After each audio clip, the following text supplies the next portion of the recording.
everyone, and welcome to Stan the Wine Man TV. I am your host, Stan Rutan, and this is a blue-collar wine show where I help you spend your wine dollars wisely. And that's really important to me. I know I say it every time, every episode, but it is very important to me that you get the best bang for your buck, and that's why I review wines on this program. And this is Washington Wine Month, so I'm reviewing Washington wines for the entire March, trying to get episodes in. And this will be the second one on red blends. Red blends are the #1 category in my department.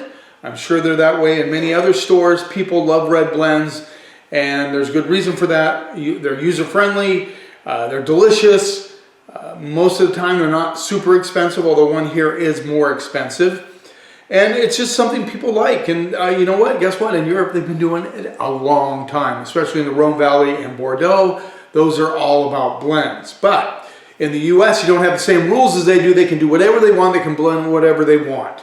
So we're going to go into blends. I would say in my department, I've worked the department in Kings Market in San Juan Island for close to, well, 25 plus years.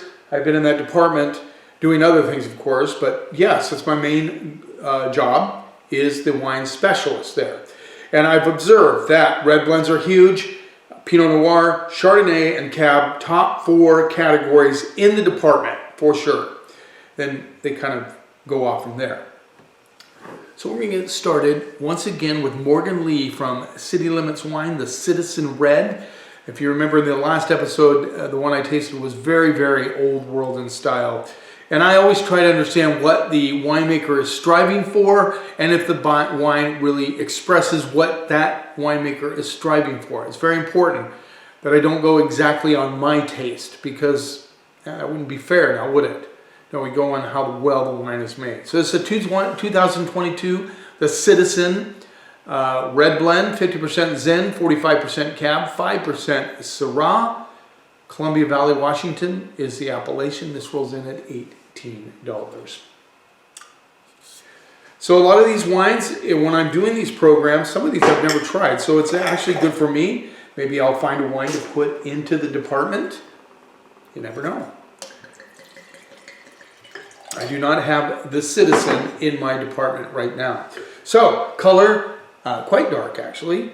And one of these days, yes, one of these days I am going to bring a white background. I don't know why I don't do it, but I don't have one yet. So, dark in color, kind of on toward the reddish side, actually. Kind of violet red, yeah. Crazy. Really red. Let's see what we get on the nose. With the Zinfandel in there, that I would have a feeling this is going to affect 2 of these wines have Zin in them. As I said, Washington Zin is not a main category in varietals in Washington State, although there are a few wineries that do very well. In fact, Morgan Lee, who is also the winemaker for 2 vintners, does a fabulous Zinfandel. So, on the nose, I'm getting a little bit of currant action, some chocolate tones, maybe a little bit of blackberry, boysenberry notes coming through. Let's see what we get on the palate.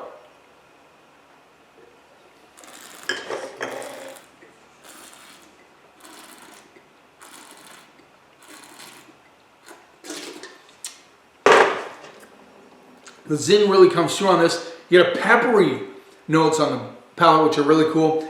This is an interesting wine. It has interesting, I didn't get any black olive on the nose, but I get a little black olive component coming through on the palate with the boysenberry currant notes. This wine is not popping as much as I thought it would be.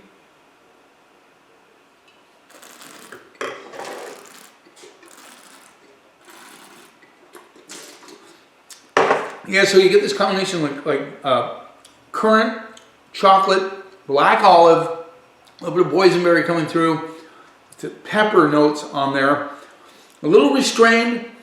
It's not, like I said, in the first one I tasted from Morgan Lee in the City Limits category, it was very old world. This even hedges a little bit towards old world, which is hard to believe because it has quite a bit of Zinfandel. Actually, it has 50% Zin, which you get that peppery note coming through. You get a little bit of that currant note, you get a little bit of that chocolate. Those are all Zinfandel characteristics, and the cab gives it some structure. Maybe the cab holds down that, just kind of holds that Zinfandel into place. I knew I was going to find the words eventually. And then you got that Syrah that gives it a little bit of that boysenberry tone.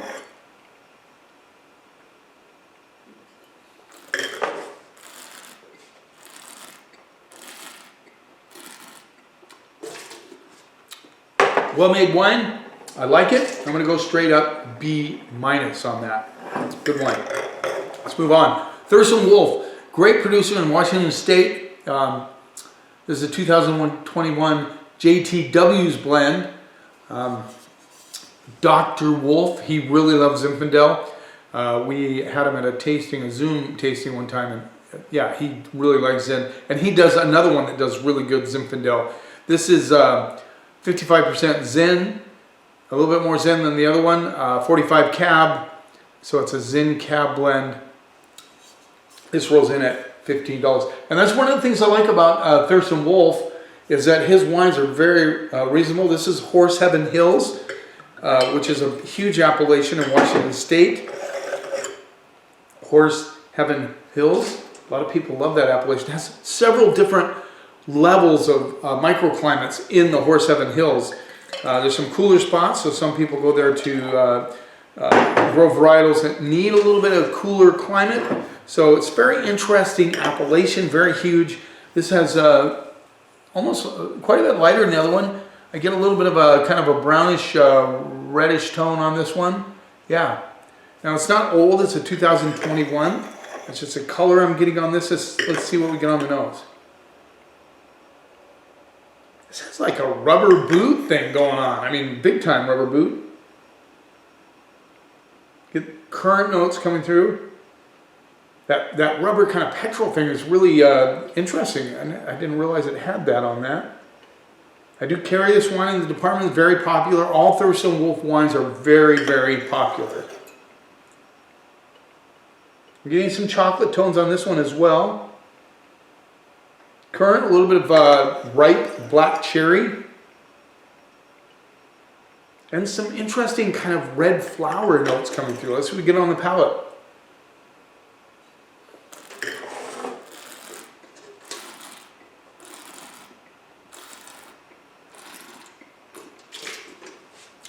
So true to Thurston Wolf. This is like a tan in the delicious category. You have the big ripe currant notes, but not over the top, right? A little bit of black pepper on the finish, which is interesting. This is like one of those wines where for $15, anybody, especially newcomers, younger people that are trying the wine, this is a great wine to go to because it has good balance, good structure, has a nice currant, black cherry notes coming through, softer tannins, not huge on the tannin side. So it makes it a little bit easier. I would hate to recommend to a newcomer a big, structured, highly tannic wine because it might turn them off from wine. You kind of ease into wine. I always compare wine to coffee. Like when I was a kid, I used to hang out with my dad at the lumber yard, and he always drank coffee. And I would take coffee and I'd put a ton of creamer in it, a huge amount of sugar cubes, and drink that. I like the flavor of coffee, but obviously I wasn't going to drink black coffee when I was in 5th grade, okay? Well, now that's all I drink is black coffee. I don't put anything in it, no creamers, nothing.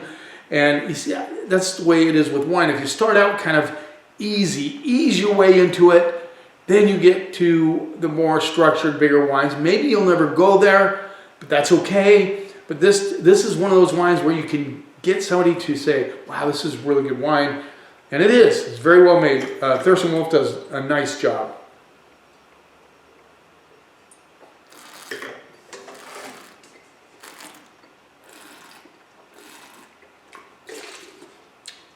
I like the chocolate tones that come out underneath. Even those I mentioned red flowers, there's a little bit in the background of this one. Like I said, on the very end, you get some of the peppery notes that you would get from Zinfandel. This is very Zinfandel-like. I like it a lot. I'm a big Zin fan, by the way. But I'm all over the place. I love Bordeaux, I love them all. But yes, so good flow across the palate, good balance. I like this wine. I'm going to go straight up B to B+. Now we're going to go to the big dog. I want you to know that every once in a while I do review wines that are not inexpensive. This one is the Damsel Cellars, the Furies 2020. And one of the reasons I'm tasting this is because the winemaker and owner, Mary Womack, amazing woman. I mean, she started off just working with other wineries, helping them make wine. Oh, rain's coming down. Boy, it's pouring out there. Anyway, she's self-taught, learned the trade, and ended up being a very talented winemaker. And this lady is amazing, amazing amount of energy. She's done many things in her life, but she's a great winemaker. Self-taught, didn't go to any special school. That can be done for those of you that have aspirations. I always thought about getting a barrel or two and trying it myself. You never know. You never know. So this is Damsel the Furies. This is, if I can even read my writing, so it's a mostly Cab. I can't read my writing. Majority Cab with Merlot and Cab Franc. So we call that a left bank style wine, because in the left bank they are predominantly Cab. When we say left bank in Bordeaux, Gironde River, left bank to the west, right bank to the east. That's the terminology we use. Mary Womack, like I said, great winemaker. And you say, well, why is it $66? Well, she's a small winery. And whenever you have a small winery, lower production, it costs them more to make the wine. They're not mass produced, and therefore they have to pay for the barrels and everything they use to make quality wines. And so they have to transfer that into the cost of the bottle. So not all of us are up to a $66 bottle of wine, but we're going to review this one anyway. Very dark in color, super dark. Hedging towards blackish color. Let's see what we get on the nose.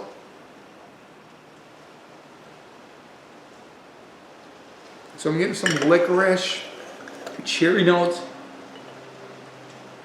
Get a little bit of plum coming through on this one, and a little bit of, I get that kind of a vegetal thing that comes from Cab Franc. And Cab Franc to me is, Washington State does some fantastic Cab Francs, and it really is a very strong grape, and its influence on a wine. You can put very little Cab Franc. I think this only has like 5% Cab Franc. It's not much. Like I said, I can't read the back of this. I wrote it on there, but I can't read it. Good job, Stan. Right? Anyway, it's Cab Merlot, Cab Franc. But you get a little bit of that kind of herbaceousness coming through with the cherries. A little licorice plum thing going on. Let's see what we get on the palate.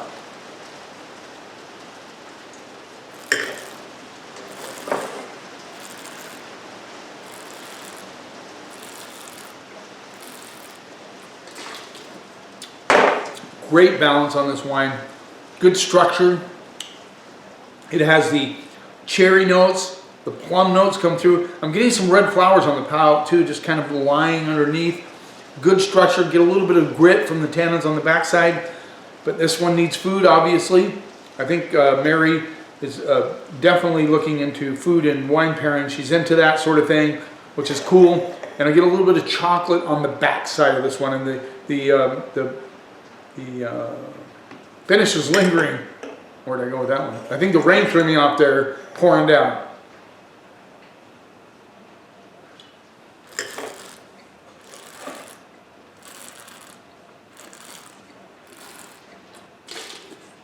That Cab Franc is some interesting, not really bark, dry bark, but kind of an olive, a little bit of bark as well, an earthiness, a savory element that Cab Franc brings to this wine.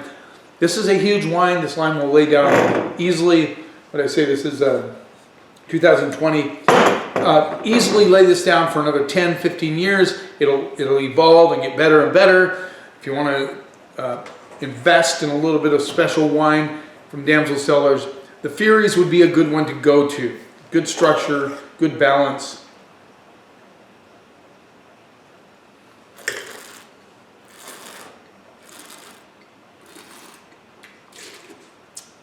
Good complexity. I mean, this has a lot going on in the mouth. I like this one a lot. I'm gonna go straight up 8. I think it's a very well made wine. $66 is a lot of money. I would say it's overpriced. Except I'm not the one making the wine. I'm not the one investing in all the barrels and things that she does. And, you know, smaller wineries have to charge more because it's, you know, it costs them more to make a bottle of wine than it does somebody who makes more wine and has more production. It's just the way it is. Did I give the appellation on this? It just says Washington State, which is interesting. Oh, Discovery Vineyards, the Furies, Washington State. There you have it. Straight up there. Thanks for taking a little time of your day. I hope to get some. I'm really jam on these Washington State wine episodes during Washington Wine Month. I failed in the past. I'm really committed to doing it, and I hope you guys are enjoying these episodes. Thank you for your support. Please subscribe to my channel if you want to see what's going on next. You keep watching, and I'll keep helping you spend your wine dollars wisely.